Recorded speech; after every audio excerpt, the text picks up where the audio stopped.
एक तरफ नरेंद्र मोदी से लगाकर इलेक्शन कमीशन ऑफ इंडिया के सबसे उच्चाधिकारी जो बड़े हैं वहां से लगाकर बाड़मेर कलेक्टर तक लोगों को मतदान से जोड़ने के लिए करोड़ों रुपए खर्च कर रहे हैं।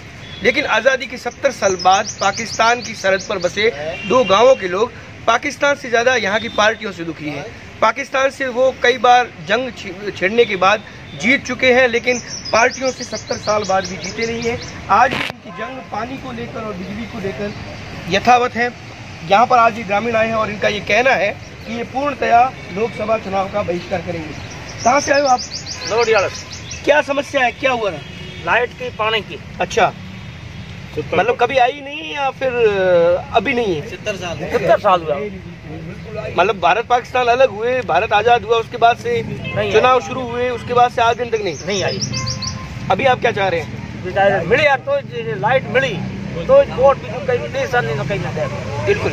आपने कितने चुनाव देख लिए और हर बार आपको ये तो कहते होंगे कि भाई अगली बार आपके पानी और बिजली की, हर चुनाव में यही बातें करते हैं कि आपके लाइट पानी की व्यवस्था करेंगे, लेकिन हमारे और देखो सफेद बाल आ गए हैं। जब से आज तक भी कोई व्यवस्था नहीं हुई उधर। सिर्फ डालो ये मानिंदर सिंह जी ने एक ट्यूबवेल करवाया है। ट्यूबवेल में वो इंजन कहाँ से लगेगा? हम विराट करके गांव में जिंदा करके वहाँ अभी कोई मानवेंद्र सिंह या दूसरे कोई नेता आके ये कह दें कि हम आपको आश्वासन देते हैं कि अगली बार आपके हो जाएगा। नहीं, अभी कोई होगा। अगली बार भी झूठे निकल गए तो अभी हम वोट नहीं देंगे। कितना बुरे हालात हैं ये जब नज़ारे दिखते हैं कि 70 साल बाद भारत और पाकिस्तान की वो जगह जहाँ पर 55 डिग्री टेम्परेचर रहता है, वहाँ पर पानी के लिए दिक्कत। ये दरअसल तो डेमोक्रेसी और लीडरशिप दोनों पे बड़ा क्वेश्चन मार्क है। आप देखो बॉर्डर पे 70 वर्ष बाद भी यदि पानी और बिजली नहीं दे पाए, कोई सी पॉलिटिकल कलर की सरकारों में से, पॉलिटिकल कलर की बात नहीं कर रहा हूँ, 70 सालों में सारी सरकारें आई हैं, सब तरह के पॉलिटिकल कलर के रिप्रेजेंटेटिव रहे हैं। अब आप देखो कि पानी से बुनियादी ज़रूरत क्या होती है इंसान की। पानी जैसी बुनियादी ज़रूरत के लिए इनको यहाँ आना पड़े। एक तरफ आपके कलेक्टर साहब आपके माध्यम से बड़े आह्वान कर रहे हैं कि वोट करिए। भाई वोट क्यों करें? पॉलिटिक्स के मायने क्या है? पॉलिटिक्स मायने लोगों की दुख दर्द तकलीफ। जब पॉलिटिक्स लोगों के दुख दर्द तकलीफ पीड़ा दूर करने में विफल रहे तो उस पॉलिटिक्स का क्या मतलब? 70 वर्ष बाद भी पानी के लिए इस तरह से ग्रामीणों को तरसना पड़े। ये सारे 150 किलोमीटर से चला करके आए हैं, सब पशुपालक लोग हैं, मवेशी चराने वाले लोग हैं। हमारे दर्शकों के लिए और जो लोग सरकार में बैठे वो जो लोग यहाँ तक नहीं पहुँचे उनके लिए ज़रा वहाँ की स्थिति आप बता देंगे कि वहाँ पर ये ज़िला मुख्यालय से कितना दूर है, यहाँ पर किस तरीके की ज़िंदगी जीने को लोग मजबूर हैं? आप समझिए कि जो दिल्ली में जयपुर में एसी के चैम्बर से जो सरकार चलती है, उससे जिस गांव से ये आए हैं नोहड़ियाला से, उसकी जियोग्राफिकल दूरी, भौगोलिक दूरी तो सैकड़ों किलोमीटर है। लेकिन उससे बड़ी दूरी जो है कि यहाँ जो कलेक्टर साहब बैठे हैं इनसे कभी कहिए, आप जरा जो हमसे पूछ रहे हैं इनसे पूछिए कि आपके ज़िले में ऐसे कितने गाँव हैं जिनको बेसिक जरूरत, पानी जिनके पास नहीं, बिजली जिनके पास नहीं, सड़क के प्रॉपर प्रबंध नहीं। आज वहाँ मान लो जहाँ पानी बिजली नहीं है, आज कोई गृहिणी जो है जिसके मान लो प्रसव पीड़ा है, उसको जो है 50 किलोमीटर आसपास में जो अस्पताल की सुविधा नहीं है। बिल्कुल। तो इससे ज़्यादा संकट का क्या वो सबब हो सकता? बिल्कुल सही कह रहे हैं।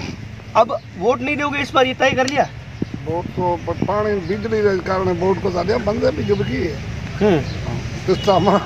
नहीं, कोई आके अभी आपको ये कह दे कि अब वोट दे दो, आपकी सारी व्यवस्था कर देंगे, वोट दे दोगे? नहीं। तो आज आप किससे मिले? अभी कोई एडीएम कलेक्टर किसी से मुलाकात हुई आप? अभी एडीएम साहब से मिलके आए हैं, तो एडीएम साहब ने बोला आप कलेक्टर साहब से बता करके आपकी व्यवस्था करें। तो ये बताइए कि कितनी समस्याएं आती है? बिजली के बिना बच्चे पढ़ नहीं पाते, बिजली के बिना जिंदगी आजकल चलती नहीं है। आपके वहाँ पे अगर मोबाइल की फैसिलिटी चार्ज तक वो नहीं होता, चल कैसे रहा है 70 सालों से? बस ऐसे ही चला रहे हैं, अब क्या करें? प्रशासन को कह करके, नेताओं को कह करके थक गए हैं। 70 वर्ष हो गए आज़ादी निकलने के बाद में, और मूलभूत सुविधाओं से आज तक हम वंचित है। तो इससे बड़ा तो शर्मनाक क्या चीज हो सकती है? नेता हर बार आते क्या कहते हैं आपको? बस दिलासे दे करके चले जाते हैं, क्या कर देंगे, आप हमारे को वोट दीजिए। तो विधानसभा चुनाव अभी ज्यादा वक्त नहीं बीता है, अभी थोड़े दिन पहले हुए हैं, तब भी नेता आए होंगे, उन्होंने कुछ कहा नहीं था? बिल्कुल, उन्होंने भी यही आश्वासन दिया था, तो उनके आश्वासन में उस बार भी हमने वोट दे दी। कौन सी विधानसभा से आप? शिव से हैं। तो अभी आपने मतलब कितने लोग होंगे आप 2 गांवों में जो वोट नहीं दे रहे? वहाँ कम से कम 1000 घर की बस्ती है, 1000 वोटर है कम से कम। उन गाँवों के सभी कोई वोट नहीं देंगे, पूर्णतः वोटों का बहिष्कार। इस बार वोटों का बहिष्कार का क्यों सूझा? 70 सालों कभी नहीं सोचा? सोच करके परेशान हो गए थे, इसलिए आखिर ये हथियार उपजाना पड़ा। मुख्य निर्वाचन आयुक्त को आज हमने ज्ञापन कलेक्टर के माध्यम से भेजा है। जब तक हमारी सुविधा जब हम हमारे को लिखित में नहीं देते हो तब तक हम नहीं मानेंगे, हम वोटों का बहिष्कार।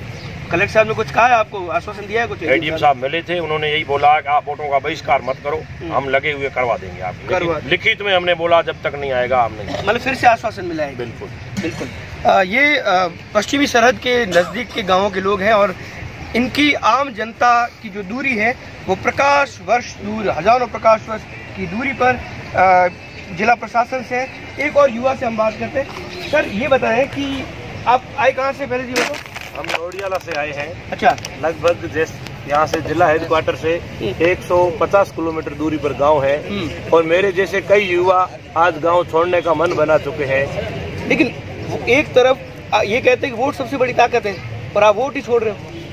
वोट बड़ी ताकत है, ये जुमला तो था। इस जुमले के 70 साल तक हमने वोट बड़ी ताकत है, वोट के द्वारा हमें हमारी हर समस्या का समाधान होगा, इसलिए हमने इस लोकतंत्र में बढ़ चढ़कर वोट का हिस्सा लिया। अभी विधानसभा में भी लगभग 85% हमारे गांव का हमारी बूथ की पोलिंग पड़ी, उसके बावजूद बार बार हमें ठगा जा रहा है प्रशासन और नेताओं के द्वारा। इसलिए हम युवाओं ने, बड़े बुजुर्गों ने एक राय होकर एक ही निर्णय लिया है कि जब तक हमारी समस्या का समाधान नहीं होगा हम इस बार वोट नहीं करेंगे। हमारा मन ऊब चुका है इस वोट से। बिल्कुल। ये ग्रामीण है और इनका स्पष्ट कहना है कि अब जब तक दो जो मुख्य मांगे हैं उनका लिखित में आश्वासन नहीं मिलता इन्हें, तब तक वोट देने की किसी भी बात पर कोई भी आके कोई भी किसी भी तरीके से मनोबल क्यों न कर ले, वो वोट देने नहीं जाएंगे। स्पष्ट कहना है कि 70 साल तक आपने ठग लिया, लेकिन अब हमारी बारी है, अब हम आपको उसका प्रत्युत्तर देंगे। बाड़मेर के जिला प्रशासन के वरिष्ठ अधिकारियों से लगाकर यहाँ के राजनेता तक ये बात जानते हैं कि नोहड़ियाला और जो दूसरे प्रभावित गांव हैं वो कितनी बड़ी परेशानियों से जूझ रहे हैं। बावजूद इसके 70 साल बाद भी जनता का राम राज्य नहीं आया जो इनकी पीड़ा को सुन पाए। फिलहाल देखना यह है कि बाड़मेर के एडीएम ने इनको ये तो कह दिया है कि जल्द ही आपकी समस्या का समाधान कर देंगे, लेकिन ये भी 70 सालों में जो आश्वासन मिले उन्हीं की तरह ना हो जाए, यह देखने की बात होगी। कैमरा पर्सन अशोक दहिया के साथ दुर्ग सिंह राजपुरोहित, इंडिया न्यूज़, बाड़मेर।